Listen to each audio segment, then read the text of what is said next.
గుండె నిండా గుడి గంటలు సోమవారం ఎపిసోడ్. బాలు తాగి ఇంటికి రావడంతో మళ్ళీ పంచాయతీ మొదలవుతుంది. శృతి కోపంగా రవితో, ఏంటి రవి ఇది, బాలు మళ్ళీ తాగి వచ్చాడు, మళ్ళీ గొడవలు పెరుగుతాయి అంటుంది కోపంగా. వెంటనే బాలు, డబ్బా డమ్ నువ్వు మాట్లాడకమ్మా, ఇది మా అత్తగారి ఇల్లు, ఈ ఇంట్లో ఏం జరిగినా మీ అమ్మకు చెప్పాలా, ఆవిడ డబ్బు తెచ్చి మమ్మల్ని అవమానించాలా అంటాడు బాలు మత్తులో ఊగుతూ. ప్రభావతి అందుకుంటుంది. నీ పెళ్ళాం మాత్రం పుట్టింట్లో ఏం చెప్పదా అంటూ రెచ్చిపోతుంది. అవును మరి మా అత్త లేదా దాన్ని అలుసుగా తీసుకొని నాన్నను అవమానించిందా అంటాడు బాలు తూలుతూ. శృతి వల్ల అమ్మ పెద్ద మనిషితో డబ్బు ఇవ్వాలి అనుకుంది, అందులో తప్పేముంది అంటుంది ప్రభావతి. వెంటనే మీనా అందుకుంటుంది.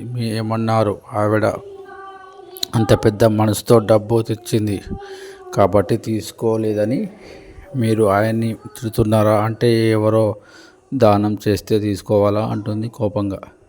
హే అంటుంది ప్రభావతి కోపంగా. ఇక మీ మాత్రం ఆగదు. హే ఏంటి ఏయ్, మీ భర్తను ఆవిడ అవమానించింది, నేను నా భర్తను అవమానిస్తే ఊరుకోను. ఏం రోహిణి నువ్వు ఊరుకుంటావా, నీ భర్తను ఎవరైనా అంటే అంటుంది మీనా. ఊరుకోను అంటుంది రోహిణి. ఏం శృతి నువ్వు చెప్పు, రవిని ఎవరైనా ఏదైనా అంటే నువ్వు ఊరుకుంటావా అంటుంది మీనా కోపంగా. ఎందుకు ఊరుకుంటాను అంటుంది శృతి వినయంగా. మరి మీరు ఎందుకు ఊరుకున్నారు అత్తయ్య, మొదటి మాట్లాడాల్సింది మీరేగా. అవును కదా అంటుంది మీనా కోపంగా. ప్రభావతి అవును అనుకో అంటుంది నసుకుతూ. ప్రభావతి అవును అనుకో కాదు, అవును, ఆవిడ మనం ఆనందంగా ఉన్నప్పుడే కావాలనే వచ్చింది, ఆ మాత్రం అర్థం కావడం లేదా.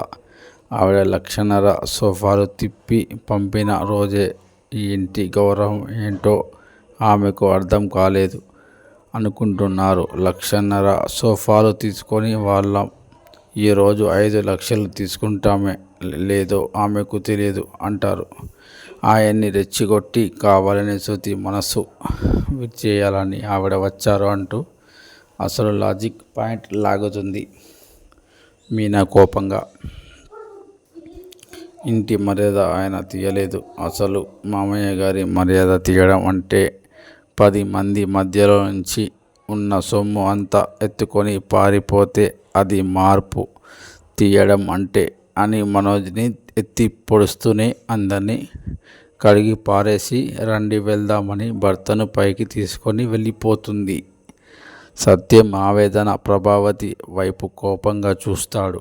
ఇక పైకి వెళ్ళిన బాలు నిద్రపోకుండా మీనా ముందు బాధగా కూర్చుంటే పడుకోండి అని బతిమిలాడుతుంది. అదే సమయంలో మీరు అంత ఆవేశం తెచ్చుకుంటే మామయ్య గారు గుండె బలహీనంగా ఉంది కదా, ఆయనకు ఎలా ఉంటుంది, ఆయన ప్రశాంతంగా ఉండాల్సిన బాధ్యత మనదే కదా అంటూ సర్ది చెప్తుంది. అవును కదా అంటాడు బాలు. అందుకే ఇంకోసారి తాగి రాకండి అంటుంది మీనా.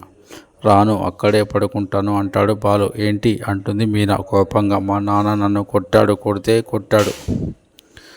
మా నాన్నకు మంచి చెడు చెప్పే హక్కు ఉంది, ఇక నుంచి మా నాన్నకు బాధ పెట్టను, మా నాన్న రూమ్ కట్టాలి అనుకున్నాడు, ఎవరో డబ్బు ఇచ్చేది ఏంటి, నేనే రూమ్ కడతాను, ఇక్కడ బెడ్రూమ్, అక్కడ బాత్రూమ్, ఇక్కడ తలుపు, ఇక్కడే కిటికీ, ఇక్కడే బెడ్, ఇక్కడే ఫుడ్, సరేనా అంటాడు తాగిన మత్తులో బాలు. ఆ సీన్ చాలా ఎమోషనల్గా ఉంటుంది. సరే పడుకోండి అంటుంది మీనా.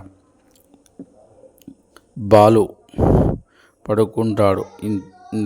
ఇదంతా మీ నాన్న మీతో మాట్లాడారు, మీరే ఆయనతో మాట్లాడలేదు అంటుంది మీనా. వెంటనే బాలు పైకి లేచి, మరి మా నాన్నను నన్ను కొట్టాడు, అయినా సరే మా నాన్న అంటే నాకు ప్రాణం, అయినా బాగుండాలని ఆయన ఎవ్వరూ ఏం అనకూడదు అంటాడు బాలు తాగిన మత్తులో. ఆవేదన మీనా ప్రేమగా బాలుని పట్టుకుని తన ఒడిలో పడుకోబెట్టుకుంటుంది. మా నాన్న చాలా మంచివాడు, ఆయన బాగుండాలి అంటాడు బాలు నిద్రలో కూడా. మీనా బాలుని జోకొడుతూనే కంట తడి పెట్టుకుంటుంది. సీన్ కట్ చేస్తే బాలు ఒంటి నిండా విభూతి రాసుకొని హరిత ఇస్తూ దేవుడు ముందు గంట కొడుతూ ఉంటాడు. ఆ గంట శబ్దానికి అంతా నిద్రలేచి వచ్చి మిత్రిపై చూస్తారు. మాయ నుండి నాన్నగారు అంటాడు. అసలు సీన్ ఫుల్ కామెడీగా సాగుతుంది. ఇక అప్పుడే రూమ్ నేనే కడతాను అంటాడు బాలు. పంచాయతీలో భాగంగా ఇక మీనా ఇదే నా శపథం చేస్తుంది రోహిణి.